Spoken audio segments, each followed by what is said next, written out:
These are the AirPods from 2016, and these are the brand new AirPods with wireless charging case. Can you tell the difference? It's pretty much impossible to do so by just looking at them, but we're going to show you what's new and what isn't with Apple's latest AirPods.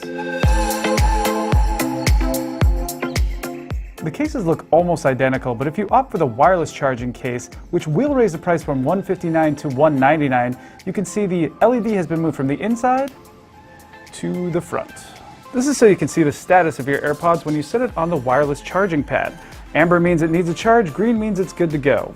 It should be noted though that the light goes away pretty quickly, so you can't just give it a visual glance. You need to pick it up and then check the status. Pull the AirPods out and you can see they're essentially exactly the same as they were before. Same golf tee design, same fit that doesn't go all the way in your ears, so if you love the old ones, you'll probably still love the new. Battery life is essentially exactly the same in the new AirPods as well, and that means 5 hours of playback time and as much as 24 hours in the case.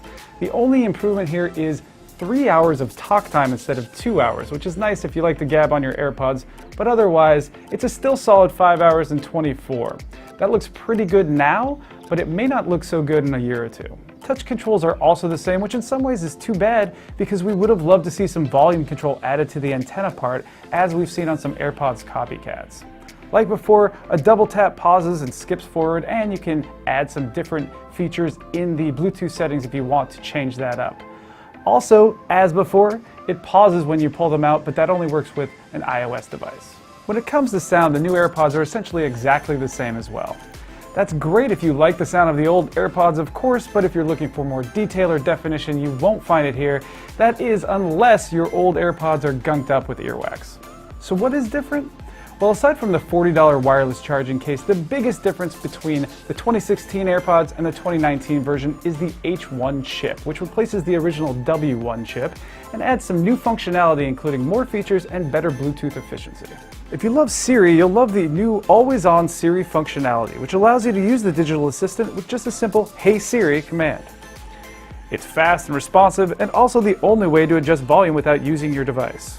Other minor upgrades include faster connection times for calling and between iOS devices, a bit less lag for gaming, and some improvements in distortion when it comes to making calls in windy environments.